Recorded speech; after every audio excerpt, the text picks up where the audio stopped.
ఆ పుట్టిన చిన్న ఏనుగు పిల్లకి ఇంకా చుక్క పాలు కూడా అందలేదు. తాగడానికి ప్రయత్నించగానే ఒక బలమైన తన్ను తగిలింది. మళ్ళీ ప్రయత్నించినప్పటికీ మరో తన్ను ఎదురైంది. కొద్దిసేపటికే ఆ ఏనుగు పిల్ల నీరసించిపోయి గడ్డిపైన పడిపోయింది. కొన్ని గంటల క్రితమే ఆ ఏనుగు పిల్ల ఈ ప్రపంచంలోకి అడుగుపెట్టింది. అది అప్పుడే నడక నేర్చుకున్నప్పటికీ ఏడాది వయసు వచ్చే వరకు అది చాలా బలహీనంగా ఉంటుంది. కాబట్టి దానికి మందరక్షణ చాలా అవసరం. అయితే 20కి పైగా భారీ ఏనుగుల మధ్య ఆ చిన్న ప్రాణి తన తల్లికి దూరం అయిపోయింది.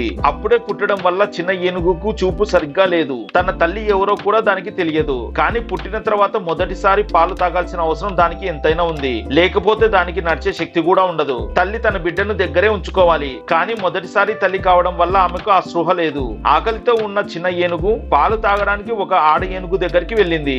అది పాలు తాగడానికి ప్రయత్నించింది కానీ అందులో పాలు లేవు. ఆ ఏనుగు తన తల్లి కాదు. ఆ విషయం చిన్న ఏనుగుకు తెలియదు. తన తల్లి కాని ఏనుగు ఆ చిన్న పిల్లను 2 సార్లు తన్నింది. కానీ అది కావాలని చేసింది కాదు. తన తొండంతో కాళ్ళతో ఆ పిల్లను పైకి లేపి తన తల్లి దగ్గరికి వెళ్లేలా దారి చూపించింది. చివరికి చిన్న ఏనుగు తన తల్లిని చేరుకొని మొదటిసారి పాలు తాగింది.